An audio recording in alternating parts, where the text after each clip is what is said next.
I hope everybody's had a good couple of days here. We are going to continue looking at the endocrine system today. I'm going to do a quick review, go through these charts of a review of what we looked at last Thursday. Then we will pick up with the thyroid gland and continue on and move to all the different hormones that do not come out of the brain this evening. After we get through PowerPoint, we're going to do a quick review or kind of go through what topics are going to be on the test. More specifically, the test for the endocrine system is not this weekend, it's next weekend. So we still have a whole nother week before the exam on this topic. So let's start with looking at the hormones that come from the posterior pituitary. Remember, the two hormones that come from the posterior pituitary are actually made by neurons out of the hypothalamus. They are stored in the posterior pituitary until it is time to be released. The two hormones that come from the posterior pituitary, we have oxytocin and antidiuretic hormone, or ADH. Oxytocin actually gets released when a woman is pregnant and they're about to give birth. Their cervix starts to stretch as that baby's head goes through, and that stretching causes the oxytocin to be released. That oxytocin goes down to the uterus to increase contractions, to make them stronger, to help push that baby out.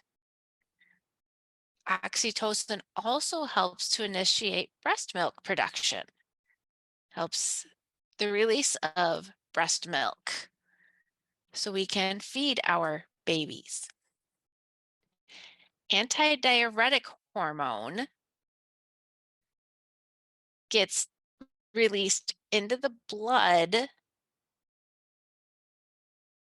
because of, could be pain, drugs, low blood pressure, because it helps stimulate the kidneys to reabsorb water. Could be because we're losing some blood. When you're in a lot of pain, the last thing you need to do is go to the bathroom. So it helps take water back up into the system. A person with diabetes insipidus does not have enough antidiuretic hormone, so they are losing too much water.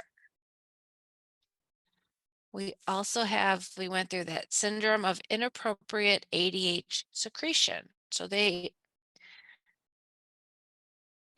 people are retaining too much water. Now there's several different hormones that come out of the anterior pituitary. We have our growth hormone. Our growth hormone is released in large amounts when we're children to help us grow. It also helps us sleep, helps with the level of amino acids in our blood, the level of fatty acids in our system. When you exercise, it gets released because it can help muscles grow bigger. In times of stress, if a child is not getting enough growth hormone, it can result in pituitary dwarfism. So they may not get any taller than 4 feet. If a child is getting too much growth hormone, it results in giantism in children or acromegaly in adults. So it can cause problems, both children and adults, if it's not being secreted appropriately. The other hormones that come out of the anterior pituitary, these are all, well, most of these are tropic hormones. We have thyroid stimulating hormone. It is released when there is not enough thyroid hormone detected in the blood. So thyroid stimulating hormone stimulates the thyroid gland to release their hormones. If we don't have enough thyroid hormone being secreted, it results in hypothyroidism. If we have too much thyroid hormone being secreted, it's hyperthyroidism. We have adrenocorticotropic hormone that is also secreted from the anterior pituitary, and it goes to the adrenal glands.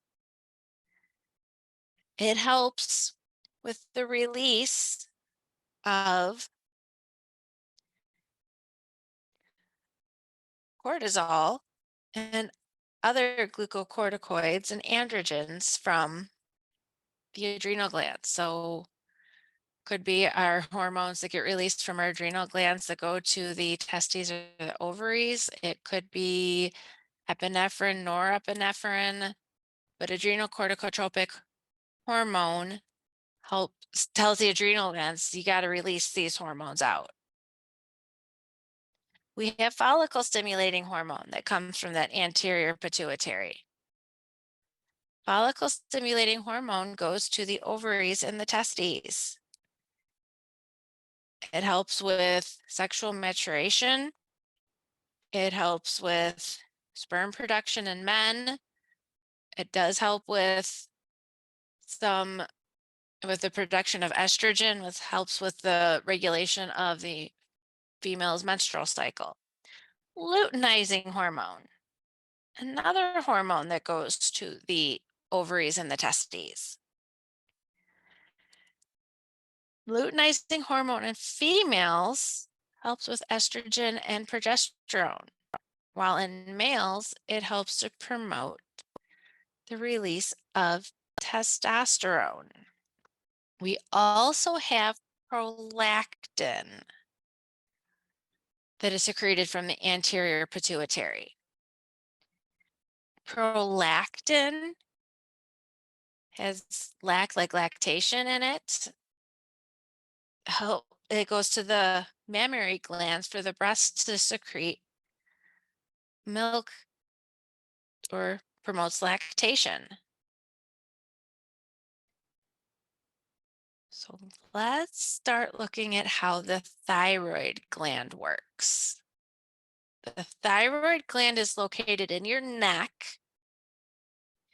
It sits below the thyroid cartilage and it kind of wraps around the trachea. It has a part in the middle. It's got two lobes on it. It's kind of a butterfly-shaped hormone or gland is how it's normally called because it's got two different sides, kind of like a butterfly wings. And then this is the isthmus, which is the part that connects the two separate lobes. As I know, because we've looked at different slides of the thyroid gland, we have follicles. Different follicles are lined with epithelial tissue. And this is where our T3 and T4 hormones are secreted from. We also have colloid, which are groups of other cells just kind of all grouped together.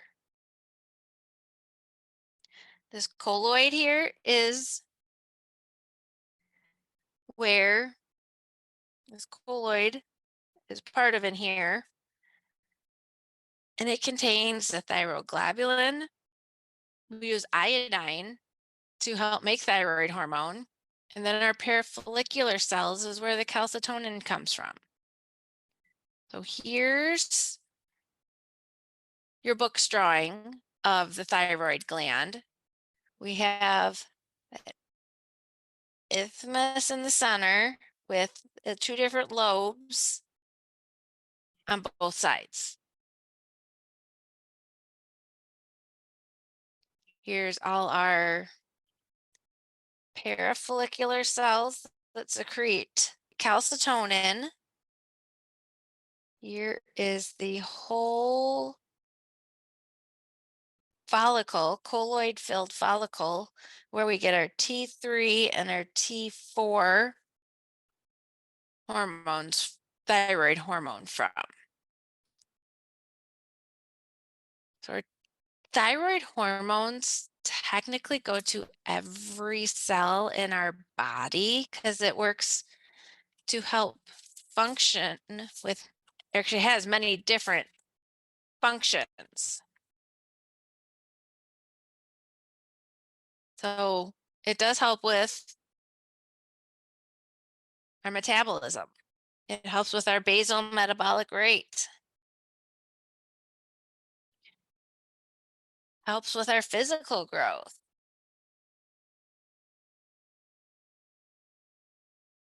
It helps with our mental development. So it helps with almost everything in our bodies in one way or another. So our thyroid hormone comes in 2 different forms, technically. T4 or thyroxine has 2 tyrosine molecules with 4 iodine atoms. So we have a tyrosine here and another tyrosine here. Then we have iodine. These are connected. Iodine, iodine, and iodine. We also have T3 or triiodothyroxine. This has 2 tyrosines and 3 iodine atoms. So get rid of one of the iodines. And that is T3 or triiodothyronine. T4 or thyroxine is the active form of our thyroid hormone. This T3 is the inactive form.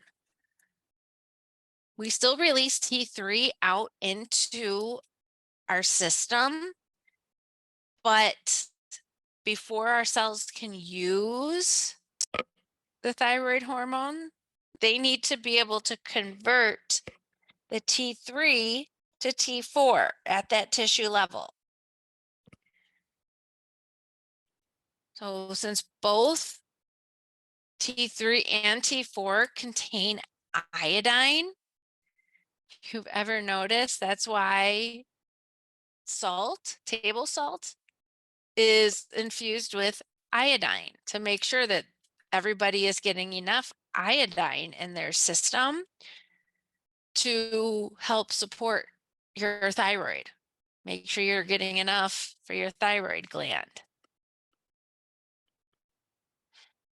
So as I said, it affects every cell in the body.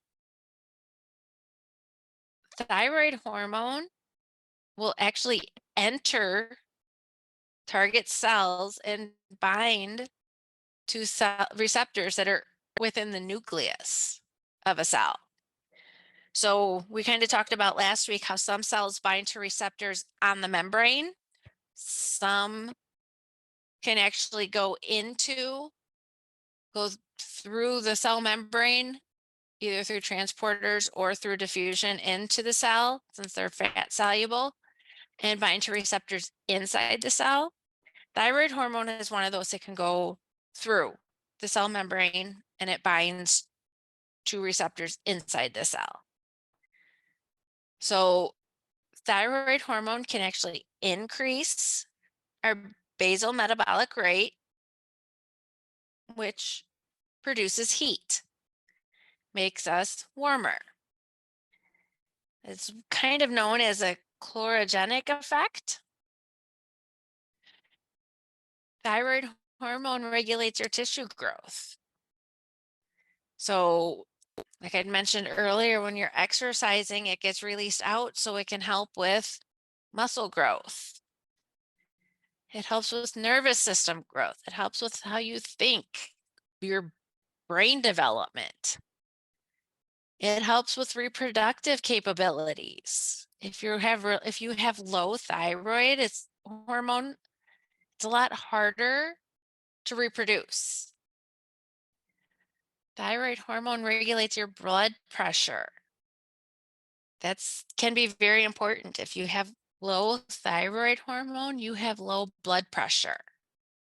If you have too much thyroid hormone, you tend to have higher blood pressure. Let's look at how thyroid hormone is made. Thyroid hormone is, once it's made, it's stored in that follicle lumen. It's stored there until TSH from the anterior pituitary comes to the thyroid gland and says, hey, you need to release your hormone. We need more thyroid hormone. So when it's made, there's 7 steps to put it together. So thyroglobulin gets synthesized and it's discharged into that lumen.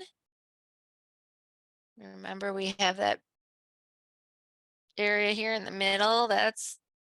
Here's all the cells on the outside. Here's our lumen. So this is where thyroglobulin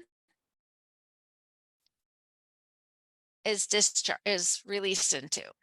We then trap iodide. Iodide is a negative ion. They are taken into the cells and then they're released into this lumen as well. We have to oxidize iodide so we can use it, because iodide we cannot use. We can use iodine. So we need to get rid of some electrons to be able to convert it to iodine so we can use it. This is where iodine gets attached to those tyrosine. Tyrosine is a protein. So tyrosine, a protein that is made within our cells, helps to, the enzyme peroxidase actually is what helps to put that iodine on the tyrosine. We have what is known as monoiodotyrosine,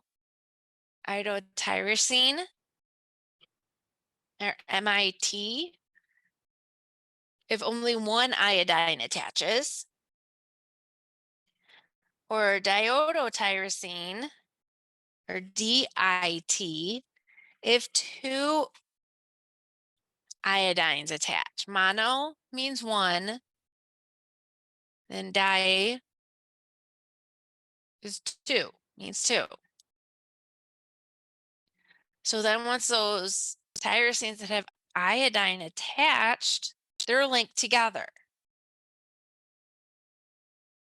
So to make a T3, we take a monoototyrosine and a diototyrosine and link them together. That would be our T3. To make, or no, I was wrong. One monoototyrosine and one diototyrosine makes a T4. There we go. Sorry, I wasn't reading my slides. So once we connect those together, they are released into that lumen by the follicular cells. They then, here's the whole picture, make it easier. So here in the rough endoplasmic reticulum, this is where our proteins are made. They go to the Golgi apparatus to mature,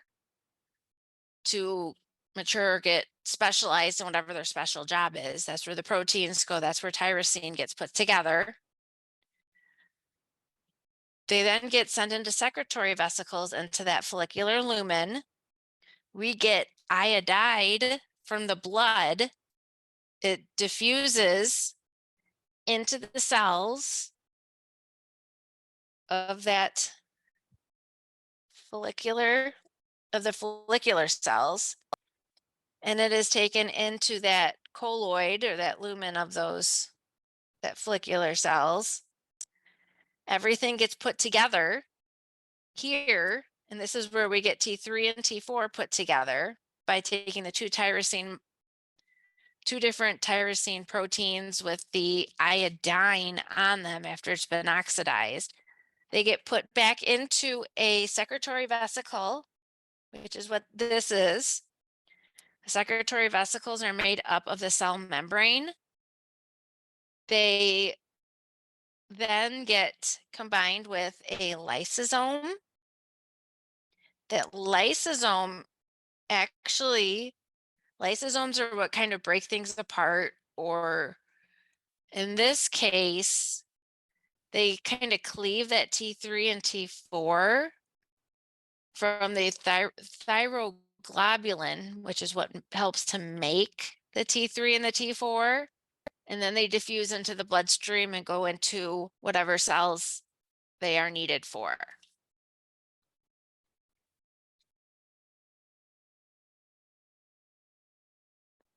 Since thyroid hormone is a fat-soluble hormone, if we remember from last week, fat-soluble hormones need to be on some kind of transport protein when they're in the blood.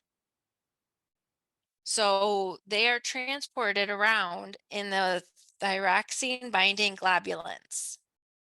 That's what the T3 and the T4 are on when they're going through the blood.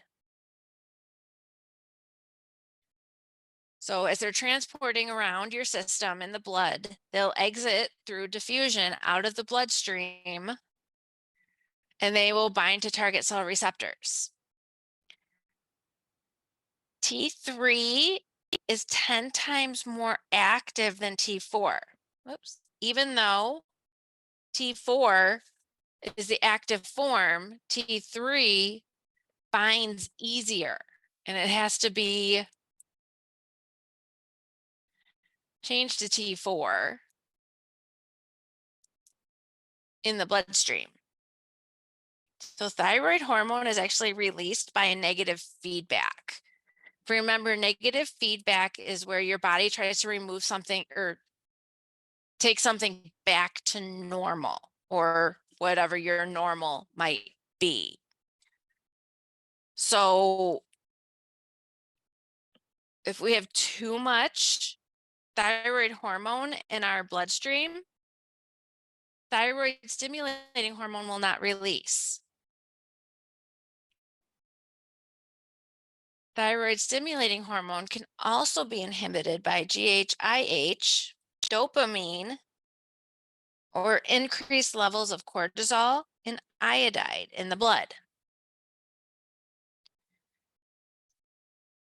The hormone from the hypothalamus, thyrotropin releasing hormone, that can overcome negative feedback.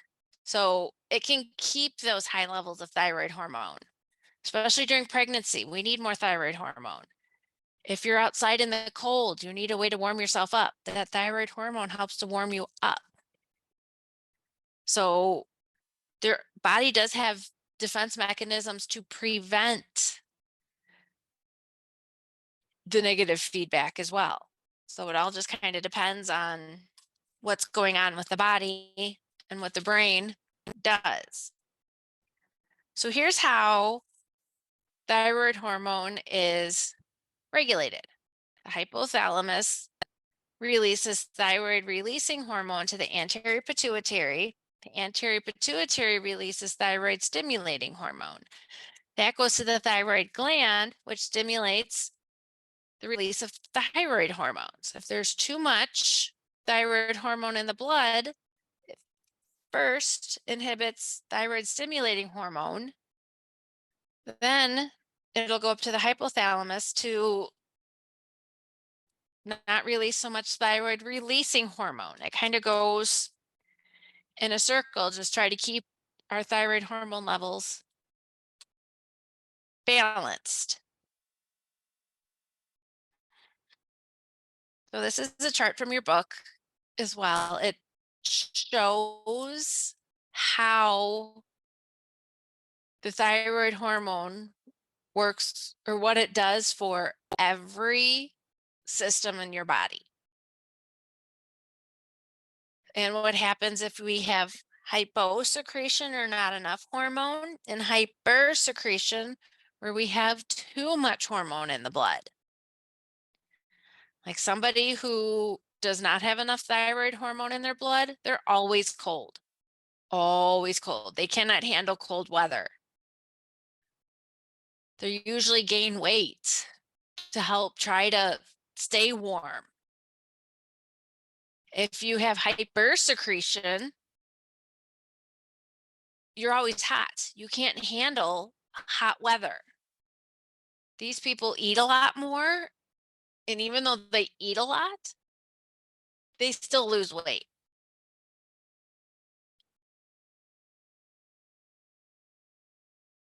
With your nervous system, it promotes normal development of your brain, your nerves. If you don't have enough, brain development is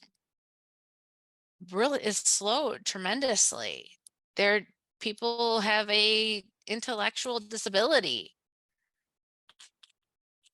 You can have depression, memory impairment. You also can have hypoactive reflexes. So if I know everybody's always has had at least their reflexes in their knees checked, where they check right below your patella on that patellar tendon. They hit with a reflex hammer and they're checking your reflexes. Somebody with hyposecretion may not have reflexes for those at all. You may not see anything. Someone who has too much thyroid hormone, they're pretty irritable. They don't sleep well, so they're have insomnia, personality changes. Exophthalmos, which is in Graves' disease. You kind of see their eyes bulging out. Cardiovascular system. If you don't have enough hormone, you have a very low heart rate and blood pressure. I've actually had my doctor check my blood pressure multiple times and ask me if I'm alive, because I get very low blood pressure because I have hyposecretion of my thyroid. If you have too much, you have high blood pressure. It could result in heart failure.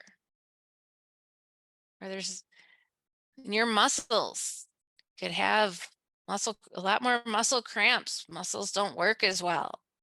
Versus hypersecretion, atrophy and weakness. Your skeletal system. You don't want your bones to be weak. But in children, they don't grow correctly. So they may have one arm longer than the other, not one leg longer than the other. You can get joint pain. Too much thyroid hormone, demineralization of your bones. Your bones aren't as thick. They don't support as well. There's a lot of different things with having too much or too little. Like reproduction, depressed ovarian function, sterility if you don't have enough thyroid hormone. You could also, if you have too much thyroid hormone, depressed ovarian functions. You can have really pale skin with not enough, or flushed skin all the time. So one side or the other, you see how it affects everywhere in your body. So this is something that most exams doctors check every year because it's pretty important to stay on top of it. So as we've kind of looked at, if adults have not enough thyroid release, hypo is not enough thyroid secretion, myxedema or hypothyroidism is the other term for it. You have a very low basal metabolic rate. Usually have either thick or very dry skin, puffy eyes, you're cold all the time, constipation, mental sluggishness, or it's also known as brain fog, where it's like it's there, but you can't find the answers to something. If you do not have enough iodine in your system, a goiter in your neck can develop. I have a picture of it here on another slide.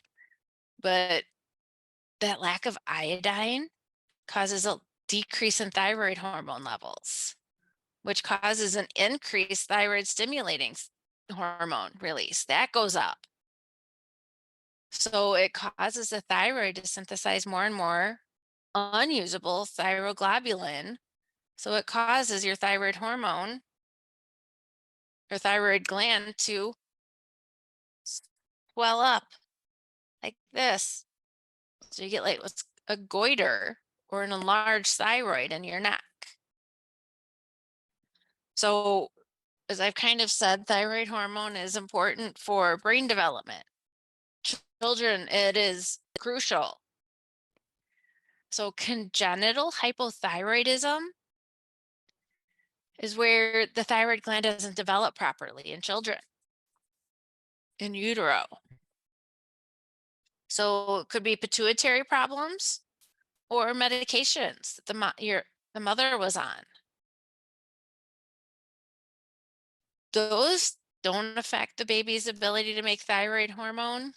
It could be asymptomatic. Baby could have a weak cry. They don't eat well. They're constipated. They have jaundice or yellowing of the skin. And once you start thyroid replacement hormone, because they give you either synthetic or natural thyroid hormone, it's lifelong. It's every day for the rest of your life. You're on that medicine. So it's very important to make sure that you're getting enough thyroid hormone, but not too much thyroid hormone. That goiter. Here's what happens when you have hypersecretion, too much thyroid hormone. Most common type is called Graves' disease. Graves' disease is technically an autoimmune disease. Autoimmune is where your own antibodies attack your own cells. So in Graves' disease, antibodies are attacking the thyroid follicular cells. These antibodies actually kind of mimic the thyroid stimulating hormone. So it stimulates the release of more thyroid hormone and more thyroid hormone. So these people have a very increased metabolic rate. They're always hungry. No matter what they do, they cannot put on weight. They're sweating because The thyroid hormone warms you up. You can have very rapid heart rate, irregular heart rate, nervousness. A lot of people with too much thyroid hormone have pretty high anxiety problems. You can get exophthalmos, where the eyeballs kind of protrude out. What they do, there is medications out there that will kill off the thyroid gland for people with Graves' disease, and then they'll remove it. So they kind of use, it is a radioactive iodine, and they destroy that thyroid gland. And then those people end up on replacement thyroid hormone for the rest of their lives as well. Just like hypothyroidism, hyperthyroidism, eventually, because they have to kill off the thyroid gland, they get put on thyroid hormone replacement too. So here's somebody with exophthalmos. You kind of see how the eyeballs just bulge out. And it's pretty obvious that eyeballs are out a lot further than they should be. So the other hormone that comes out of the thyroid gland is calcitonin. Calcitonin is produced by those parafollicular cells. And this hormone is stimulated if we have too much calcium in our blood. So we want to lower the levels of calcium that's in our blood. That is why this hormone is released. So it's an antagonist to parathyroid hormone. Parathyroid hormone stimulates more calcium to be released, while calcitonin says, hey, we have enough or too much. Let's stop secreting, putting calcium into our bloodstream.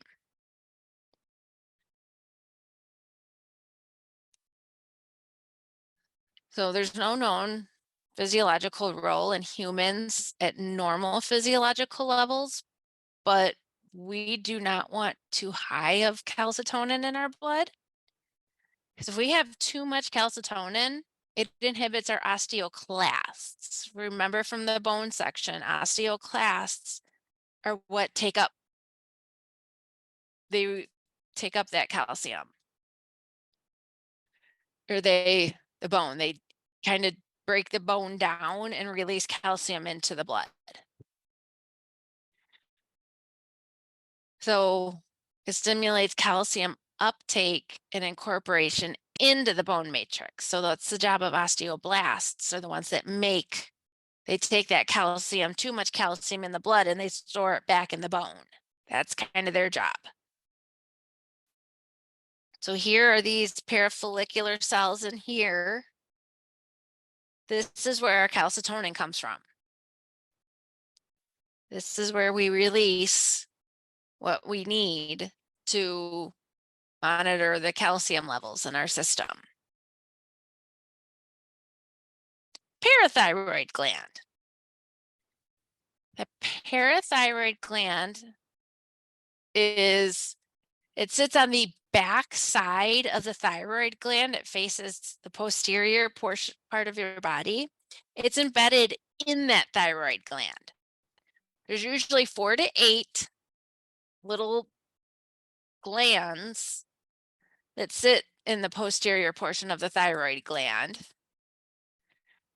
The cells that make up the parathyroid gland are oxyphil cells and parathyroid cells. They secrete parathyroid hormone.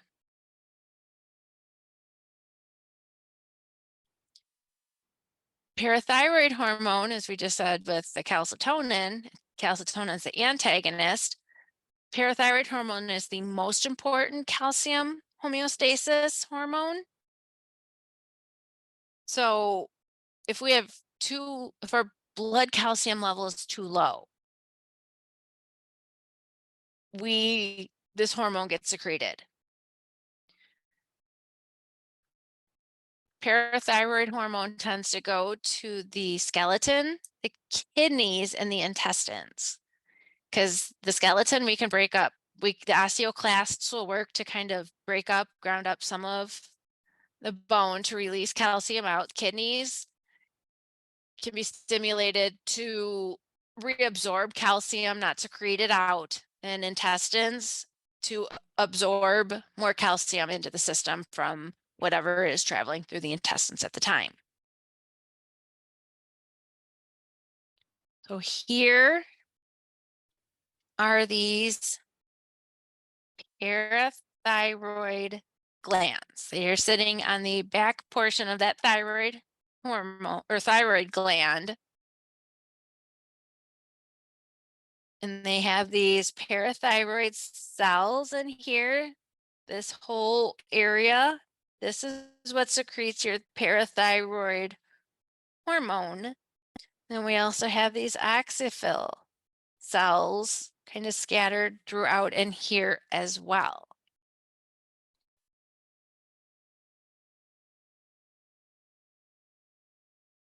So as I've kind of mentioned, I think parathyroid hormone stimulates those osteoclasts. They take up bone. They release the calcium that they take up into the blood. As I said with the kidneys, it enhances the reabsorption of calcium, but it also stimulates the secretion of phosphate by the kidneys. So we get rid of phosphate, but we take calcium back in. It promotes activation of vitamin D. Vitamin D helps increase the absorption of calcium in the intestines. So there's different ways we get calcium. It doesn't just 100% come from our bones. It'll come from other places in the body as well. And parathyroid hormone helps to regulate that to make sure that everything is getting taken up where it needs to be. So here's just a picture that shows we have hypocalcemia, not enough calcium in our blood. Parathyroid hormone gets released to the bone, to the kidneys, and also to activate vitamin D by the kidneys to help intestinal uptake of vitamin D or of calcium.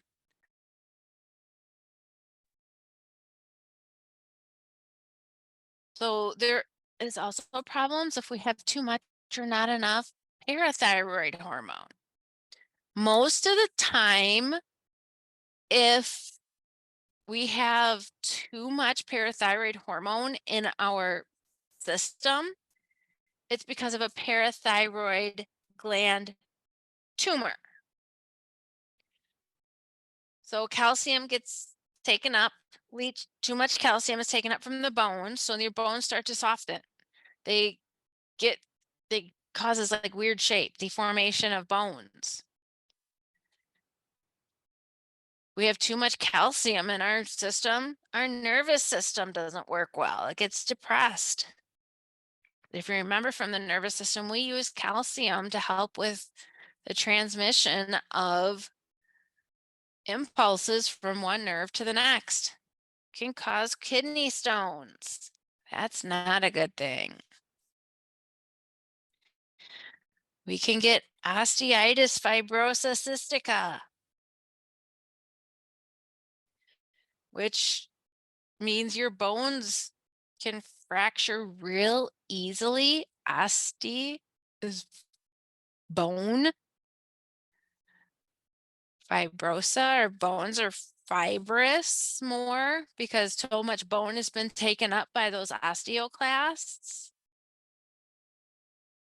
Hypoparathyroidism could be from some kind of trauma or removal. So we're not getting enough calcium. We can get tetany in our muscles. Respiratory paralysis. We can't breathe. If we can't breathe, it can cause death. Not good either.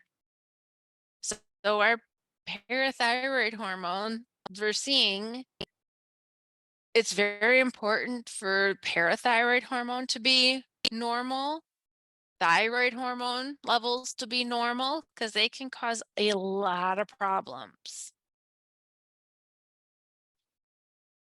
Let's look at our adrenal glands. Our adrenal glands sit on top of the kidneys. They're also called suprarenal glands. I'm sure you've seen all the models in the lab. They're kind of a triangular shape.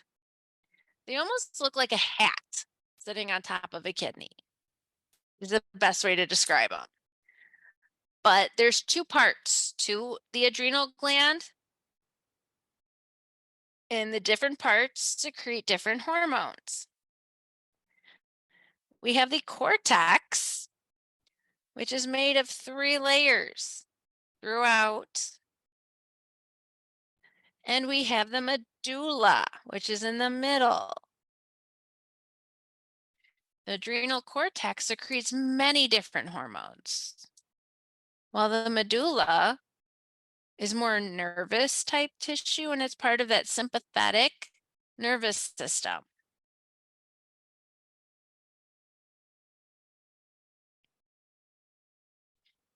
So technically, the adrenal glands produce over 24 different hormones.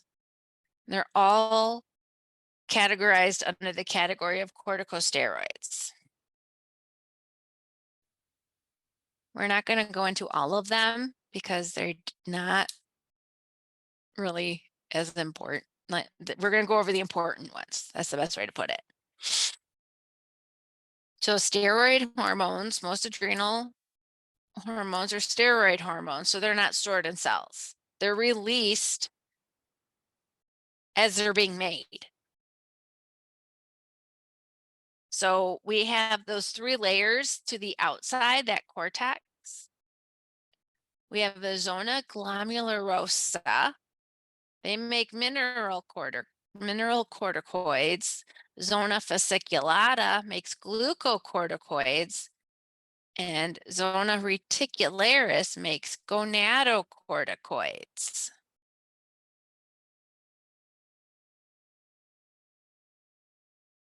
So here's our microscopic picture. Our zona glomerulosa makes aldosterone. The zona fasciculata makes cortisol. The zona reticularis makes those androgens. And the medulla, which is that center portion, that's where your epinephrine and norepinephrine come into play. Because we said that medulla is more nervous tissue of the sympathetic nervous system, so that would make sense that epinephrine and norepinephrine comes from there. So let's look at the different kinds of hormones, the different classes. We have mineral corticoids. They help with electrolyte concentrations in the body, in the extracellular fluids. We need sodium. Sodium, if you remember from Anatomy 1, it helps with muscle contractions. It helps with nerve impulses. It helps all over the body with many different things. So we need sodium. And it also affects the level of other ions, such as potassium, hydrogen, HCO3, and chloride. Potassium. Potassium sets the resting membrane potential of cells. So potassium is just as important as sodium. So the main mineral corticoid that we need to know is aldosterone. It's actually the most potent. It stimulates sodium reabsorption. It tells the kidneys, hey, we need that sodium. Don't let it go.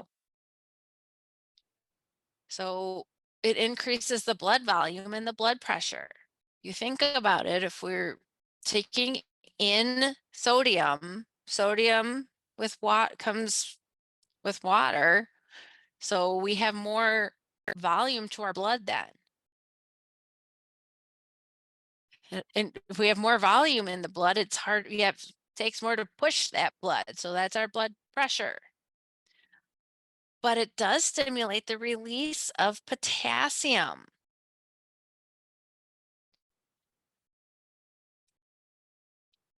So aldosterone not only tells your body to, or your kidneys to absorb sodium, but it also tells your kidneys, let's get rid of that potassium.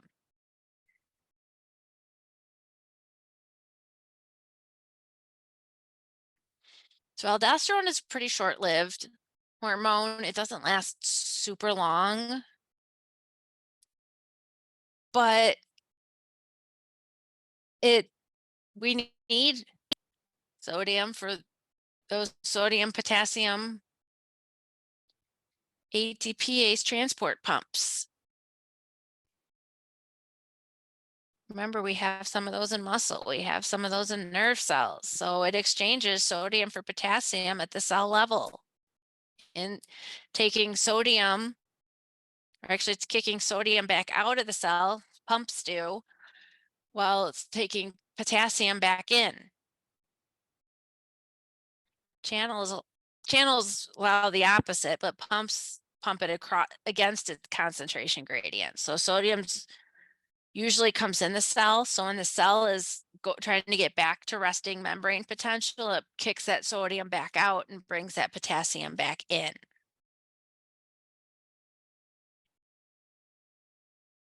So there's different mechanisms that regulate our aldosterone. We have the renin-angiotensin aldosterone mechanism. I'll say that again, renin-angiotensin aldosterone mechanism. Plasma concentration of potassium. We could have too much potassium. So it's saying, hey, get rid of some of that potassium. ACTH.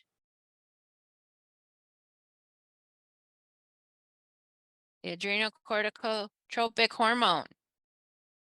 That's the hormone that goes to the adrenal glands to tell the adrenal glands to secrete that aldosterone. We have our atrial natriuretic peptide. That's stimulated by the heart. That is the one hormone that comes from the heart.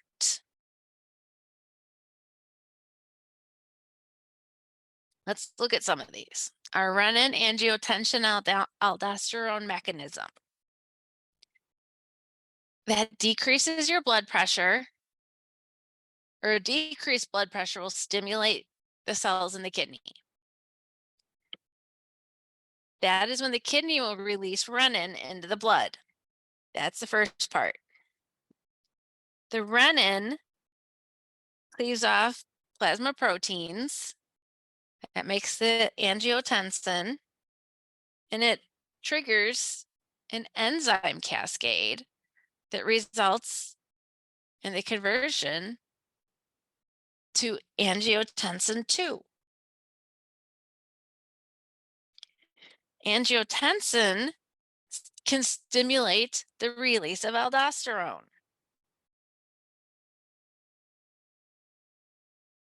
This is angiotensinogen into aldosterone. Sorry. So renin is released. Renin cleaves off plasma proteins, which is an angiotensinogen that triggers enzymes to take that angiotensinogen and convert it to angiotensin 2. Angiotensin 2 stimulates aldosterone release. So that's why it's renin angiotensin aldosterone mechanism. Renin starts it, then we get renin takes proteins that get converted to angiotensin. The angiotensin stimulates the release of aldosterone. So it's just a step-by-step mechanism that works.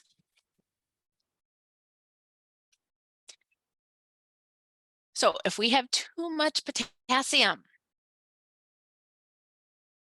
in our blood, that tells the zona glomerulosa cells to release aldosterone. So we can get rid of some of that potassium in the blood. So that's another negative feedback. Too much of something, we need it back to normal. So let's release that aldosterone to get rid of that potassium and bring it back to normal, our levels that our body needs. Adrenocorticotropic hormone. That can cause a small release of aldosterone, and that's when we're under a lot of stress. Because that adrenocorticotropic hormone mostly stimulates cortisol, but it does do some aldosterone during times of stress. Atrial natriuretic peptide, that comes when our blood pressure is too high from the heart. The heart is pumping too hard. So it blocks renin and aldosterone secretion. If it blocks it, we're releasing sodium. Releasing sodium will also release water, and that'll decrease our blood pressure because it'll also decrease our blood volume. So here's some of the different mechanisms that controls the release of aldosterone. So if we have decreased blood volume or blood pressure, aldosterone, that does the renin angiotensin aldosterone mechanism, because renin gets released, which releases angiotensin 2, which releases aldosterone. If our potassium is too high in the blood, that stimulates the release of aldosterone. Stressors, if we're under a lot of stress, that stimulates the release of adrenocorticotropic hormone. That increases aldosterone release to get rid of some sodium, or increase sodium, sorry. Increases the absorption of sodium. Increases your blood pressure. That's why when you're under a lot of stress, your blood pressure is higher. Your pulse is usually higher, your blood pressure is higher, because we're taking salt back up, that sodium. If we have increased blood pressure or blood volume, our heart releases atrial natriuretic peptide, which inhibits aldosterone release. So we secrete more sodium, we secrete more water, and it decreases blood volume, it decreases blood pressure. So there is something called aldosteronism, where we have too much aldosterone being released. Most of the time it's due to adrenal tumors, and it can cause hypertension, which is high blood pressure, and edema. Edema is water retention because we have too much sodium.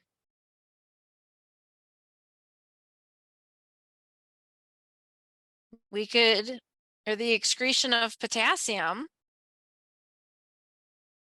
If we don't have enough potassium in our system, our neurons aren't going to respond. Our muscles aren't going to respond.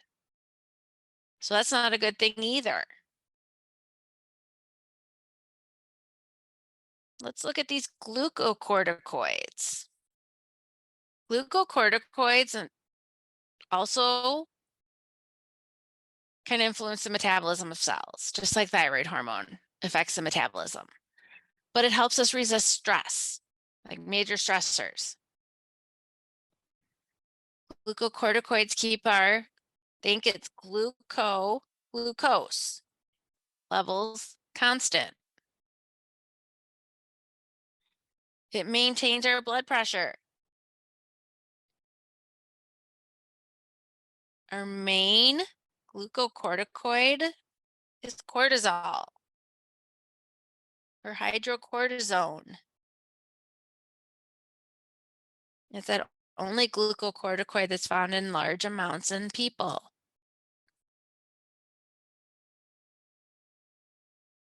So cortisol is released, as I said, from that adrenocorticotropic hormone. Comes to the adrenal glands and says release cortisol. So that adrenocorticotropic hormone is released in response to corticotropin releasing hormone. It's kind of a cascade. So we get corticotropin releasing hormone that goes and releases that adrenocorticotropic hormone, which releases cortisol. So that corticotropic releasing hormone is released if our cortisol levels are too low. If we have too much cortisol, it inhibits adrenocorticotropic hormone and corticotropin releasing hormone through, again, negative feedback. We want to keep levels at a steady rate. So negative feedback prevents too much or too little in our system. So cortisol secretion is secreted in patterns when we're eating an activity. Stress. It is released during stress. But stress kind of interrupts that cortisol rhythm. That's what sometimes gives you insomnia when you're really stressed. So you're tired a lot more often because we don't get the cortisol that we need to kind of keep us awake during the day. Our central nervous system has a way of overriding cortisol inhibition of that adrenocorticotropic hormone and the corticotropin releasing hormone.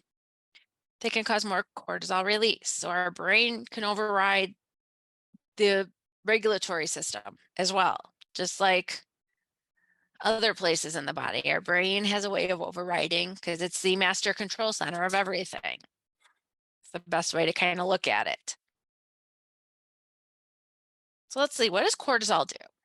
It increases blood glucose, fatty acids, and amino acids. It stimulates gluconeogenesis. Gluconeogenesis makes glucose from fats and from proteins, which can be important if we don't have enough glucose storage. We use gluconeogenesis to take fats and proteins, make that glucose, so then we can convert it to ATP for energy.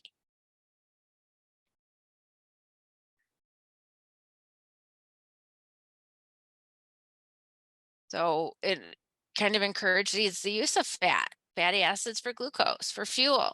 We need to save our glucose for the brain. So we take those fats and convert them through gluconeogenesis to glucose. It can raise your blood pressure. One benefit of raising your blood pressure is it gets different nutrients to parts of your body faster. If we have too much cortisol, it can actually depress your cartilage, decreasing the release of inflammatory chemicals. It can depress your immune system, disrupt cardiovascular, neural, and gastrointestinal functions. That's not good. So glucocorticoid drugs can control things like arthritis, allergies. Can be beneficial for that.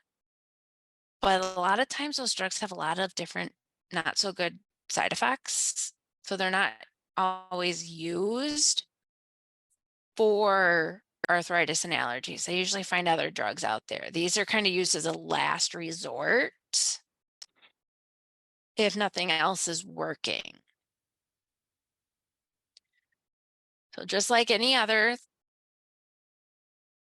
endocrine gland, if there's too much or too little being secreted, there's some kind of disease or syndrome that's caused. So hypersecretion causes Cushing's syndrome or disease. So that kind of depresses your cartilage and bone formation. Your immune system is depressed. You get injured, there's no inflammation cascade to help heal you. Your whole nervous system doesn't function right. Your cardiovascular system doesn't work well. Your gastrointestinal system doesn't work well. Could be a pituitary tumor. We could have the lungs, pancreas, kidneys, or adrenal cortex can be involved with some of that. Could be because of the overuse of corticosteroids. That's not good. So these people have what are called like a moon face and a buffalo hump. Buffalo hump, they have a big hump on their back. So they tend to remove the tumor or discontinue those corticosteroid drugs. Because when people are put on corticosteroids, they're put on for a very short amount of times, most of the time, just because of these effects. If we have too little cortisol, it causes Addison's disease. But Addison's disease is usually caused by a decrease or a deficit in glucocorticoids and mineral corticoids. So we don't have enough glucose or sodium in our blood. It causes weight loss, dehydration. So if we don't have enough sodium, we're not keeping enough water in our system. Hypotension, so low blood pressure. So when you get up, stand up with hypotension, you get dizzy very fast.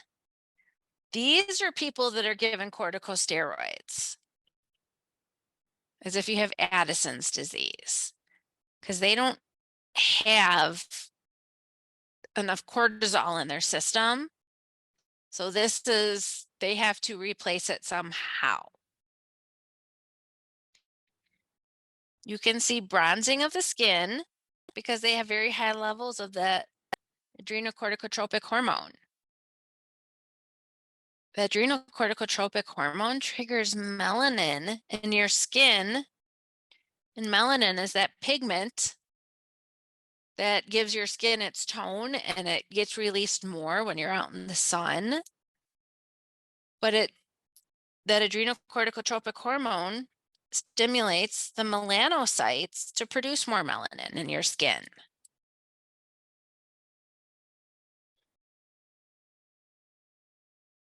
So here's somebody before and after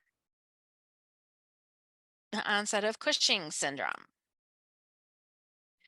So you can see that white arrow here, this is their buffalo hump, which is fat in that upper back, where before there wasn't anything there. Now the third layer of the adrenal cortex. The third layer secretes gonatocorticoids, or the adrenal sex hormones. So these gonatocorticoids, remember I said gonad is for the sex organs. So gonadocorticoids would have to do with the sex organ somehow. So gonadocorticoids are weak androgens. So it gets converted to testosterone and estrogen. So we get androstenedione and dehydroepiandrosterone. Sorry, dehydroepiandrosterone. So these gonadocorticoids help with the onset of puberty, those secondary sex characteristics. This is what gives women their sex drive. And in postmenopausal women, this is how they get their estrogen. When the ovaries stop producing estrogen and progesterone, women rely on their adrenal glands to get the estrogen their body needs. If we don't get the estrogen, that can cause problems. Which when we get to the reproductive system at the end of towards the end of the semester, we'll go into a lot of that into detail. So if we have hypersecretion of those gonadocorticoids, there we go. It can cause androgenital syndrome or masculinization. Men is not really noticeable because they already have the release of testosterone. But in females or even prepubertal males, it is noticeable. So that's where boys, their reproductive organs mature, secondary sex characteristics come on early. Females, they could grow a beard. They get more masculine body hair patterns. Their clitoris starts to resemble a small penis. So watching some of this, how it's like making sure all these hormones are secreting in the correct amounts is very important. That's why we have endocrinologists that specialize in just hormones, because there's a lot of hormones and there's a lot of problems that too much or not enough hormones can cause.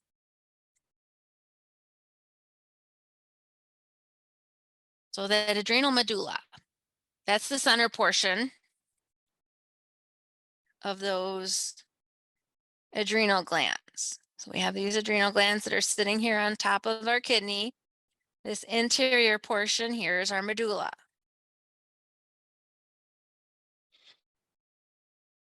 This is where we get our epinephrine and our norepinephrine. They take part in the fight or flight or rest and digest. So they are actually synthesized by medullary chromaffin cells. Epinephrine and norepinephrine are considered catecholamines. That's the category they fit into. They're responsible for vasoconstriction, so your blood vessels get smaller. It increases your heart rate. If your blood vessels are smaller, the heart needs to pump harder or faster to move that blood through smaller areas. It increases the glucose levels in your blood. Blood gets diverted to your brain, your heart, and your muscles.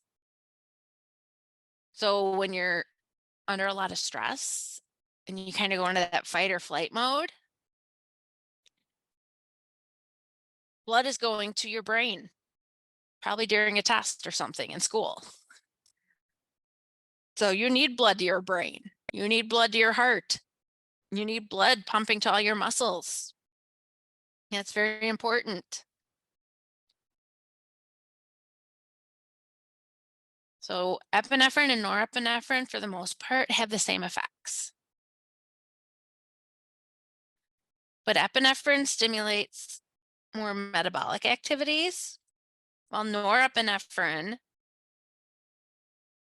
works with vasoconstriction and blood pressure. So peripheral is away from the heart. So vasoconstriction of the arteries in your hands, your feet, even your arms and your legs. So epinephrine can cause bronchodilation. So in your lungs, the airways passages get bigger. And that blood flow to those skeletal muscles in the heart, that's important. So your body usually responds to stress pretty quickly. So that epinephrine and norepinephrine, they're kind of a brief response generally, but those adrenal cortical hormones are more long-term. So like that cortisol. So if we put stress on our adrenal glands, it causes the release of hormones down to release. It's very blurry, but it causes that release of hormones down to your adrenal glands to secrete epinephrine and norepinephrine into the blood to increase your blood pressure, to increase the airways in your lungs. It increases glucose levels into your blood to go to cells to be used. Long-term stress. Long-term stress is not the best to put your body through, but long-term stress is where the hypothalamus activates that adrenal cortex. And that adrenal cortex will secrete those glucocorticoids. And those glucocorticoids have a lot longer effect than that epinephrine and norepinephrine. Versus up here, he's running away from a fire. That's a quick. I need something fast. Get me away from here. So that's where epinephrine and norepinephrine come in. Versus the long-term stress, homeless, living on the street, that's a long-term stressor. So you need more of those glucocorticoids, those mineral corticoids being released. Because those are more long-term effects than that epinephrine and norepinephrine. What if we don't have enough secretion of epinephrine and norepinephrine? It's not really a problem, which is nice. You may not get that anxiety all the time from that fight or flight mode. But if we have too much, that's where the problem arises. Hyperglycemia, that's too much glucose in the blood. Your metabolic rate's too high. Your heart rate's too fast. So you start getting palpitations. You can almost like see the chest move as the heart beats. Hypertension, high blood pressure, intense nervousness, anxiety gets really high. You sweat really easily. It could be due to phenochromocystoma, which is a tumor of the chromaffin cells in the medulla. And the medulla is what secretes that epinephrine and norepinephrine. So That's the last thing anybody wants is too much epinephrine and norepinephrine in their system, because it's not a good sensation to have that pretty much uncontrolled sympathetic nervous system. The anxiety alone is something you'd never want to experience. So I put the charts in for all the adrenal hormones, what they do, their target organs, and what it's called when they have too much or not enough.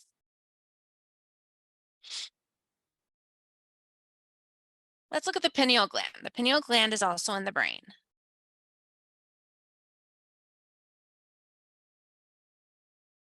That pineal gland is very small. It kind of hangs from the roof of the third ventricle, if you remember that from the nervous system. The specific cells in the pineal gland are called pineocytes. This is where we get our melatonin. Melatonin is pretty important for your sleep-wake cycle. It helps you sleep, helps you fall asleep every night. Melatonin is derived from serotonin.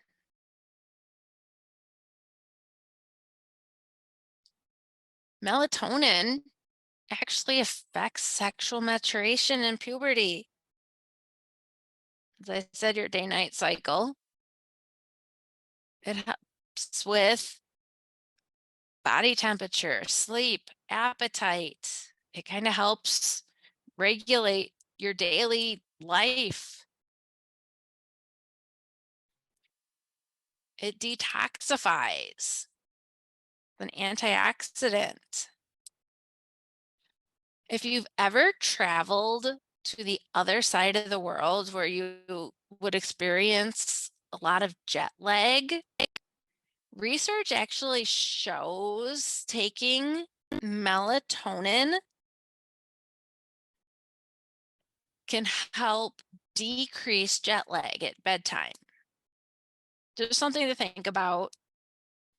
I was reading research about it a couple weeks ago, ways to decrease jet lag, and this was one of the ideas, one of the things that came up, and I dove down the rabbit hole and started reading the research on it. So melatonin is actually pretty cool. It's a great replacement for jet lag. It's not something to take long term, because if you take it long term, like supplement with melatonin long term, it actually prevents the pineal gland from releasing melatonin. And then your body starts relying on you to take supplements every night of melatonin to fall asleep instead of relying on the pineal gland to make it. That goes for most endocrine glands. If you start supplementing, because you can get some of these other hormones over the counter and take them. But if you start doing something with that, your body starts relying on that supplementation instead of your body to produce it. So we do have other endocrine organs in our body. So let's take a look at what those are, what they secrete, and what they do. Our pancreas. Our pancreas not only secretes some digestive enzymes, but it also secretes hormones. Our pancreas has exocrine and endocrine glands. Exocrine is where they release their contents out onto a surface. That's where most of the digestive enzymes go, is they are released into the digestive tract. And that's what acinar cells do. They're those exocrine glands.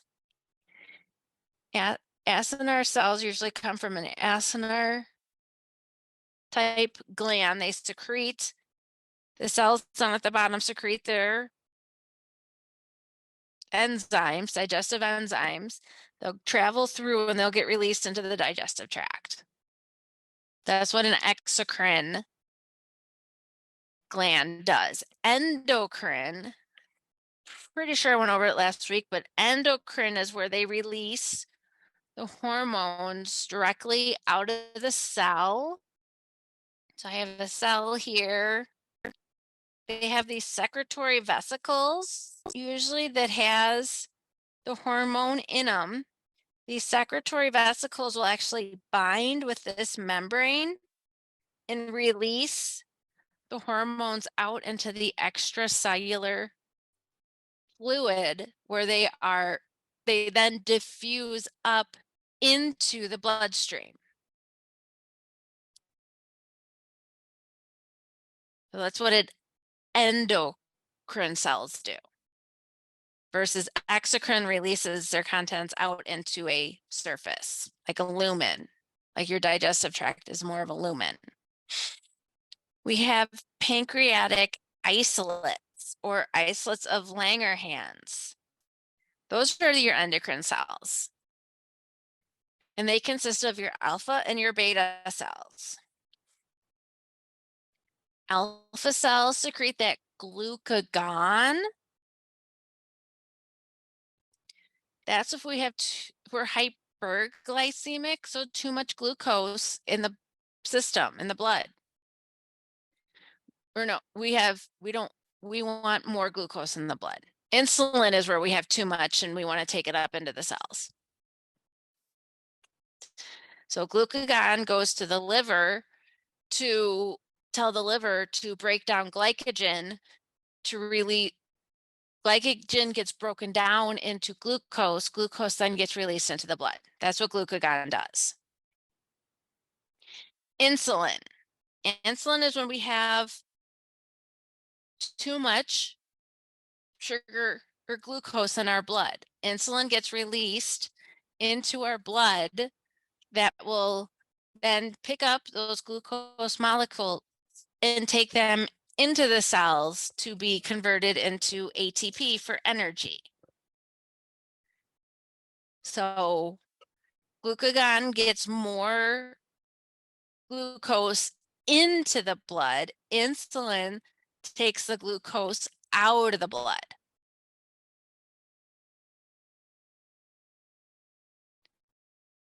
So the different kinds of cells here. The alpha cells, or the brighter cells, they stain brighter pink. Those alpha cells are what secrete the glucagon, while the more faded pink cells are what secretes the insulin. And we have our pancreatic acinar cells over here. When we get to the digestive system, that's when those will become important. But those are what secretes those digestive enzymes.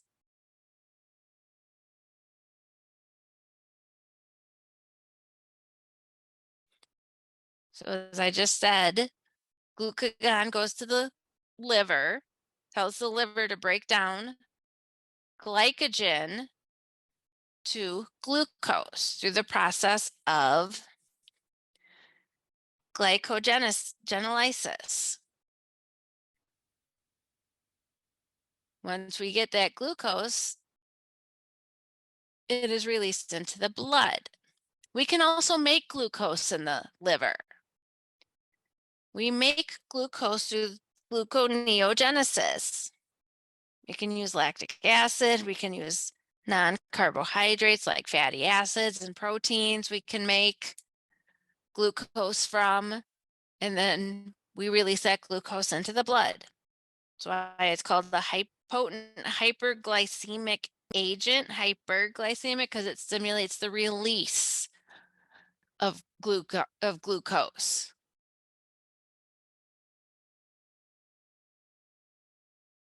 Insulin. Our blood sugar has gotten too high. Glucose gets released out into the blood, or not glucose, insulin gets released out into the blood to pick up glucose. That's what I was trying to say. So that insulin picks up that glucose, takes it into the cells to be used to make ATP. So insulin also plays a role in neuron development, learning, and memory.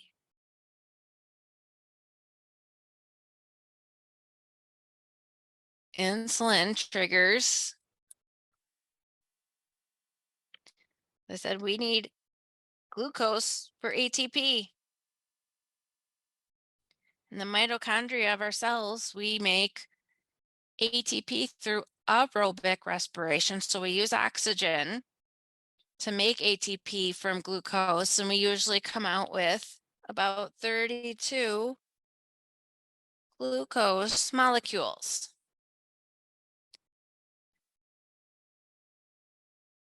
We can take, if we have picked up glucose, it's gone to the cells, and we still have more glucose.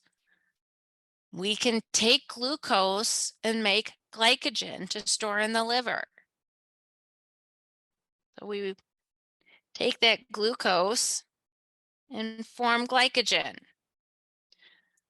We also can take glucose and turn it into fats. And then it gets stored in our adipose tissue.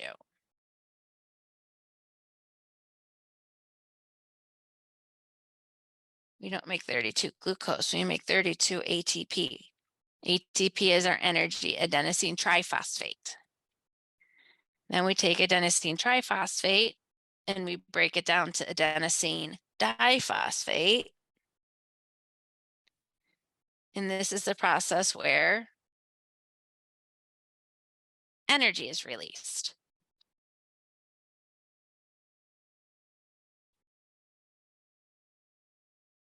So insulin gets released if we have high blood glucose, if we have higher levels of amino acids and fatty acids, if we get release of acetylcholine by the parasympathetic nerves, glucagon, epinephrine, growth hormone, thyroxine, glucocorticoids can stimulate the release of insulin, somatostatin, and the sympathetic nervous system can also release or inhibit the release of insulin. So there's a lot of factors that stimulate the release, but also stimulate or inhibit the release. So maintaining our blood glucose levels is maintaining our homeostasis in our body. And we use that negative feedback mechanism to prevent too much blood sugar or not enough blood sugar. So our negative feedback system, if it gets too high, releases that insulin. If it gets too low, it releases that glucagon. So it's trying to maintain a steady balance.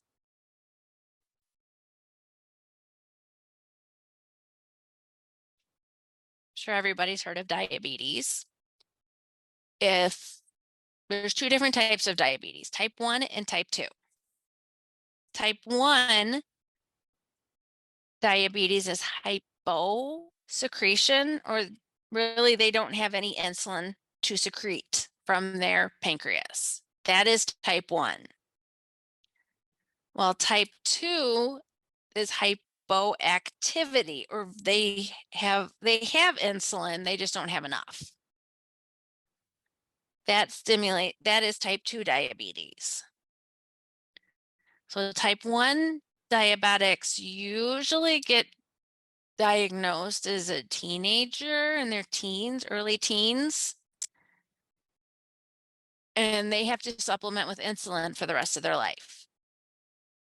Type 2 diabetics, if it's caught early enough, they can usually, through diet and exercise, help to kind of stabilize it. But sometimes that's not enough, so it takes medication. Sometimes eventually they get put on insulin after a while. type 1 diabetics are usually very thin,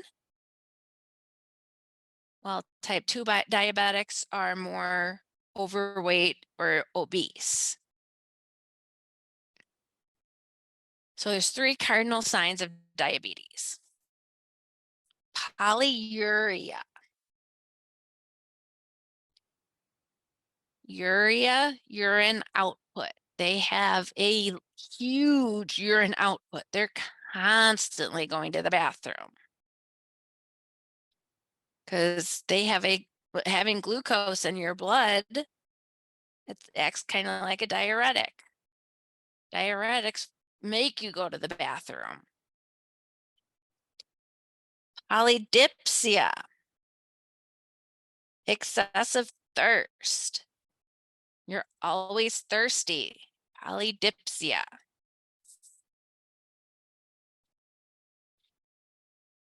Because you're always losing water, going to the bathroom, urinating, so you have to replenish that. So you're always thirsty. Polyphagia, excessive hunger. They're eating all the time, no matter how much they eat, they're still starving. But their cells cannot take up the glucose. Their cells are starving. Their cells want that glucose. But without insulin, glucose can't get taken into the cells. So that's what makes them hungry, is their cells are like, I need glucose, I need glucose, I need that glucose to make energy. So you're giving your body glucose, but your cells can't take it up because there's no insulin to take it into the cells.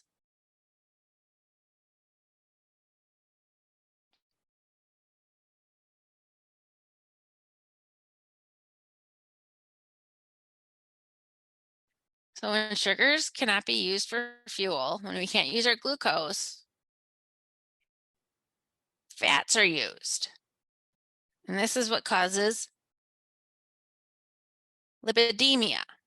Lipid or fats. Demia, we have high fatty acids in our blood.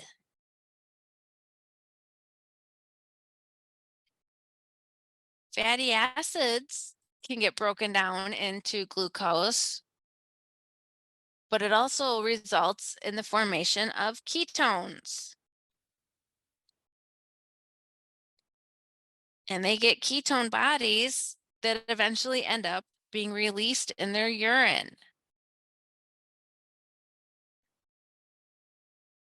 They can get what's called ketoacidosis in their blood. Ketoacidosis, hyperpenia, increased breathing more. It can disrupt your heart activity and your oxygen transport. It can depress your nervous system. It can lead to a coma and death. What happens to people if their diabetes is not, especially type 1 diabetes, is not treated? This is why it's so important to maintain if you're diabetic, getting your insulin is so important. Well, if you're type 2 diabetic, managing your blood sugar or eventually taking insulin is so important.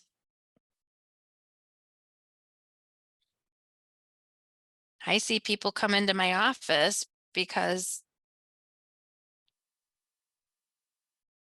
of the depressed nervous system from type 2 diabetes, which causes your nerves to kind of become overactive, and they get like tingling sensations in their fingers and toes. Eventually it turns into numbness in your fingers and toes. So I see people that come in for that.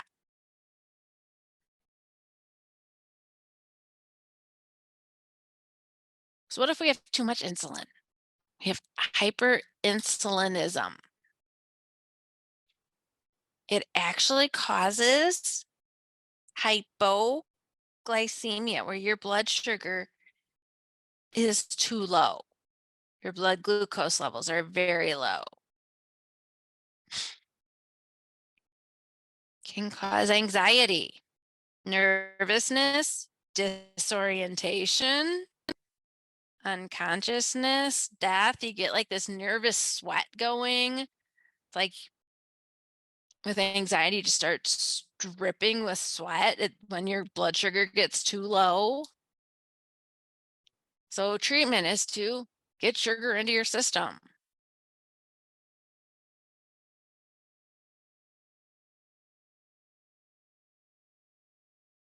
So here's a chart from your book about what happens when you have decreased insulin.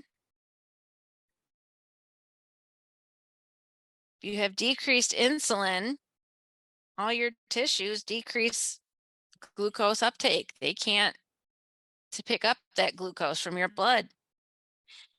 Liver starts to break down glycogen to glucose, which increases your blood glucose even more. Your skeletal muscles will start breaking down proteins. Then the liver converts those proteins, get broken down to amino acids, which then get converted to glucose. That increases your blood glucose. So then you start urinating glucose. That's where your urine output goes up and you get very thirsty. You can also, your adipocytes start breaking down to convert those fats to glucose, and you get ketone bodies. That decreases the blood pH because ketone bodies are pretty acidic, which causes ketones to be urinated out. They kind of have an acetone type breath because of it. And you start breathing more. The depth of your breathing is even more. It causes a lot of problems. Let's look at our gonads. Our gonads are sex organs, so testes and ovaries. They also secrete the same sex hormones as that adrenal cortex. So the ovaries are what give us estrogen and progesterone. Estrogen matures the reproductive organs, your secondary sexual characteristics. Progesterone causes that breast development. And those cyclic changes in the uterine mucosa. Those cyclic changes is the menstruation cycle. The testes will produce testosterone. That testosterone stimulates the maturation of male sex or male reproductive organs. Secondary sex characteristics, the male sex drive, normal sperm production. It also maintains reproductive organs, keeps them in a functional state. Placenta. When a woman is pregnant, the placenta secretes hormones. That placenta secretes estrogens, progesterone. Human chorionic gonadotropin hormone also gets secreted from the placenta. Our adipose tissue will secrete hormones. Our adipose tissue secretes leptin, controls our appetite. It increases your energy expenditure. Resistin. It's an insulin antagonist. Adiponectin. It enhances the sensitivity to insulin. So resistin and adiponectin kind of work against each other. Even your gastrointestinal tract will secrete hormones. We get gastrin. Gastrin stimulates the release of HCl in your stomach to help break down foods in your stomach. Ghrelin stimulates food intake. That's what tells you to go eat. Secretin stimulates the liver and the pancreas. Cholecystokinin, it activates the pancreas, the gallbladder, and the hepatopancreatic sphincter. So there's a sphincter that kind of comes from the pancreas. Hepato is liver. So there's kind of a sphincter that kind of connects the two of them together. When we get to that digestive tract, we'll learn about that in more detail. Incretins enhances insulin and release and inhibits glucagon. So as food is going through that gastrointestinal tract, there's if there's glucose coming in, it's saying, hey, release this insulin so we can keep the blood sugar low. The heart, atrial natriuretic peptide.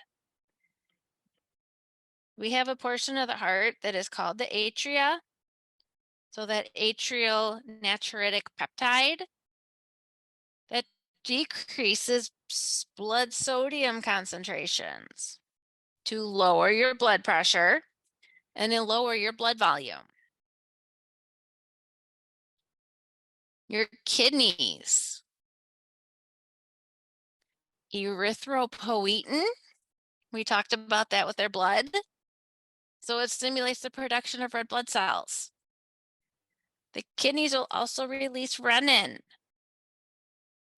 Renin initiates that renin angiotensin aldosterone mechanism. Your bones, your skeleton, those osteoblasts that build bone, they secrete osteocalcin. Osteocalcin initiates the pancreas to secrete insulin, restricts fat storage. So osteocalcin will really reduce body fat. It activates your insulin. Says, hey, insulin, go get the blood sugar out of your, or go get the glucose out of your blood and take it into cells. Low levels of osteocalcin are actually present in type 2 diabetics. So there's research studies out right now looking at increasing osteocalcin in type 2 diabetics to see if that would help with insulin. So anytime any new drug comes out, it goes through usually years and years of research before it is available to the public. Usually at least 10 years it takes to get most drugs approved. Your skin, cholecalciferol. So when you are outside in the sun, cholecalciferol is created, which gets converted into vitamin D. 20 minutes of sunlight a day will give you enough vitamin D for the day. Gives you about 10,000 IUs. You also get cholecalciferol, which is that active form of vitamin D. comes from your skin. And it helps absorb calcium from the intestines. It helps with your immune system, your immunity, your immune system. It'll decrease inflammation in the bodies. And it's also an anti-cancer agent. Vitamin D has got a lot of really good beneficial effects. And since we live in the Northern Hemisphere, most people are vitamin D deficient. We don't get enough sunlight around here year-round to stimulate enough production of vitamin D. So in the Northern Hemisphere here, most people end up having to supplement with vitamin D because we're not in the sun enough. We don't get enough sun in this area to get us enough vitamin D. But also putting sunscreen on kind of prevents your skin from making vitamin D. But you need that sunscreen to protect yourself from other problems. So it's kind of a catch-22 there. Our thymus. Our thymus is very large in infants and children. But as I know I've mentioned in lab, it shrinks with age. It kind of shrivels away by the time you're an adult. But that thymus will secrete thymulin, thymopoietins, and thymosins. And they are kind of involved in your T lymphocyte immune response. So the different lymphocytes, they help with your immune response of the lymphocytes. They're technically paracrines, but they're kind of classified as hormones. So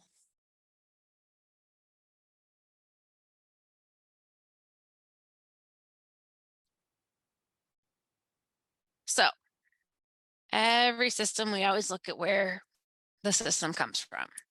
So your endocrine system technically comes from all three germ layers because some of those cells in those germ layers come from the brain. Some come from the other two layers that create the skin, and others that create all the internal organs.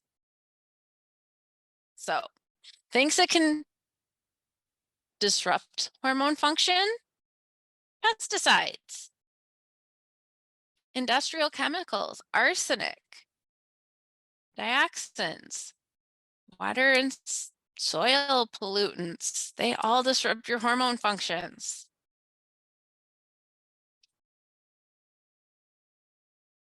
So your sex hormones, thyroid hormones, glucocorticoids, they're all very vulnerable to pollutants.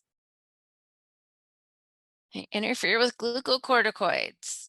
And that could explain why cancer rates are so high in certain areas. People that have polluted water tend to have higher cancer rates in certain areas. Like more industrial chemicals get dumped into their water or pesticides in their water.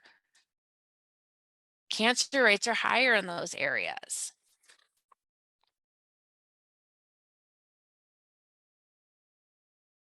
So most of our endocrine organs work pretty well until we get pretty old. Our growth hormone declines with age. That's why muscles start to atrophy as you get older. The muscles are breaking down. Thyroid hormone also goes down with age, which is why if you ever go into your grandparents' house and it's always really warm, especially in the winter, it's because their basal metabolic rate is down. So they're more sensitive to the cold. So they keep their house hotter to keep them warmer.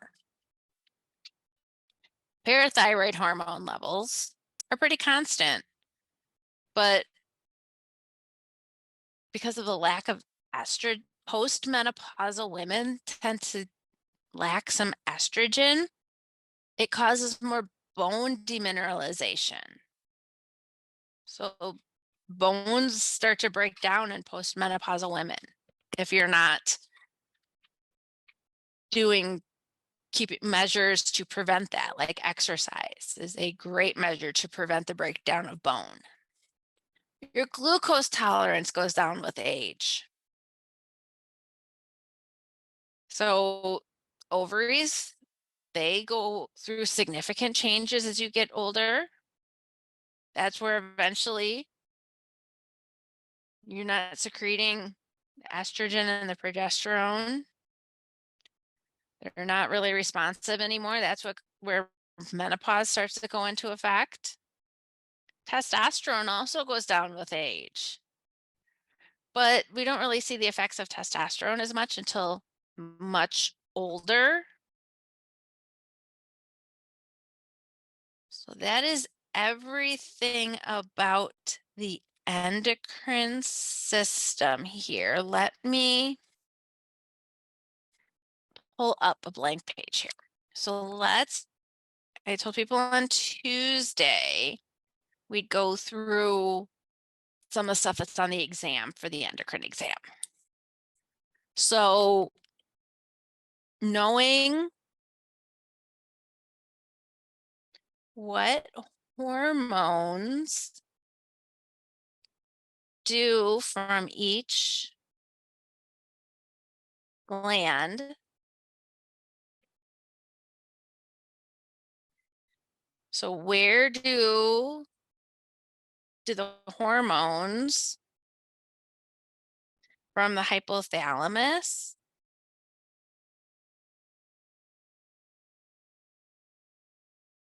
where do those go?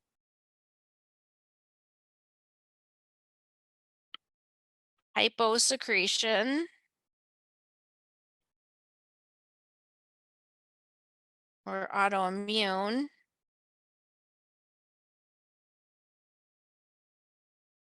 causes what conditions?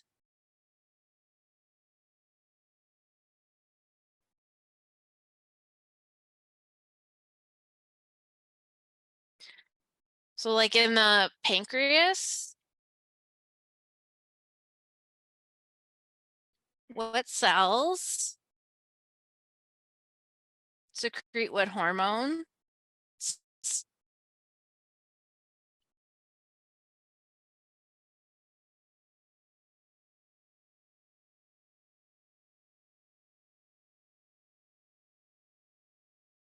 So what do some of those enzymes we've talked about?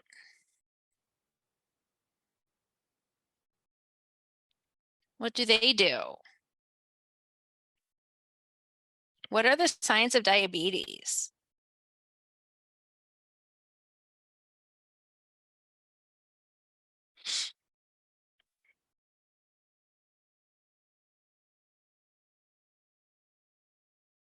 What about leptin? Where does it come from?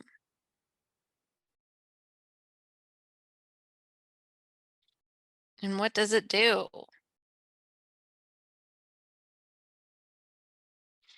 The characteristics of amino acid based hormones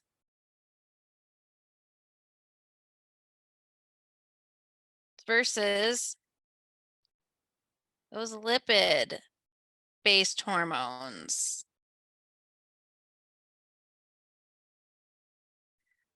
Like amino acid based hormones attach to receptors on the outside of cells, while lipid based hormones actually travel inside the cell's membrane and attach to receptors inside the cell, or like thyroid hormone, even travel into the nucleus.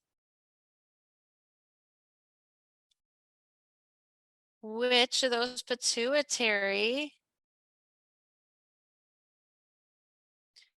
hormones target other glands?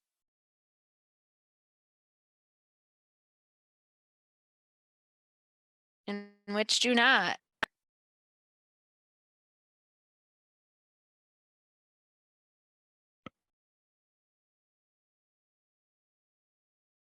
And then where do they actually do those pituitary hormones target? And which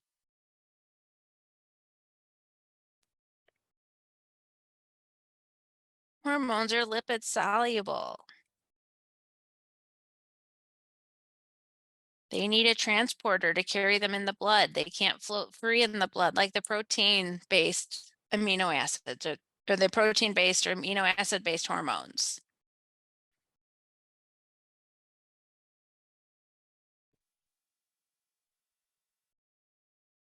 That is everything for the next test. I went through question by question and wrote all these down based off of what was on our next exam, which is not this weekend, but next weekend. In lab on Tuesday, we are going to start the cardiovascular system. If I'm not mistaken here, yes. Ooh, we get to do a sheep heart dissection on Tuesday. Keep that in mind, that we will be dissecting a sheep heart. So bringing a mask might be a good idea, at least for while we're dissecting the sheep heart, just to kind of help keep you safe from the chemicals that are used to preserve that sheep heart. I mean, if you don't want to, you don't have to, but it's just my suggestion. So I just wanted to remind you of that before Tuesday, when I'll see you guys again. And then next Thursday, we're going to start talking about the heart, how the heart functions. We'll get into the physiology of the heart. And if there are no questions, that is actually all I have for today. We finished our endocrine and we went over the different topics that were going to be on the exam. So you guys have like a whole week to study for the exam. So if you have, ooh, good question. How many questions are on this exam? Let me double check.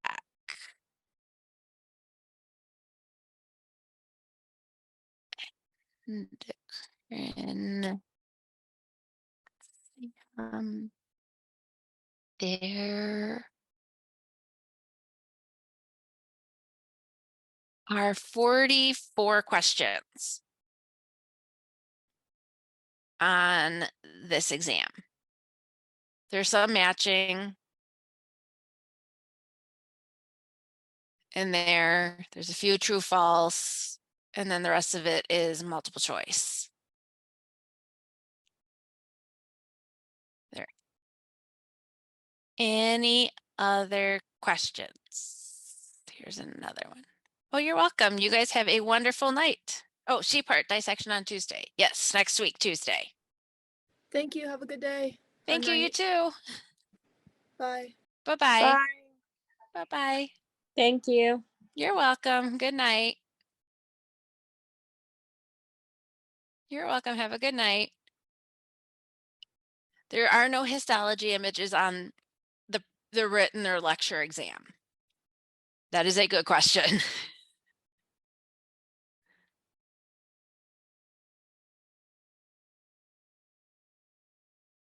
Are these questions going to be on the exam? The labeling, I'll tell you the labeling ones that are on the exam are just labeling the different endocrine organs based off of one of the drawings in the book. And then, well, it labels, it shows you the different glands, and then it says, well, this one produces a hormone that does this. Which one is this? So it's kind of like, okay, here's this gland. You have to, it's like, this is what this gland does. Does that make sense?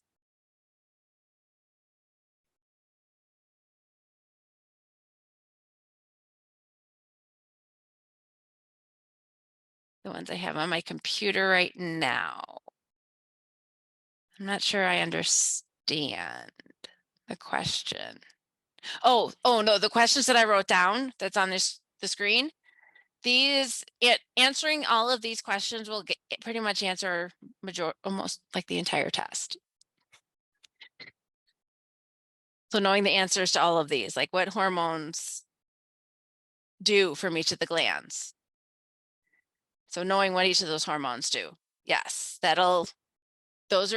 I put those questions together based off of the questions on the test. They're not the exact questions, but they're based off of them.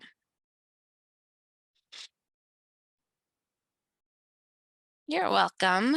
Have a wonderful evening.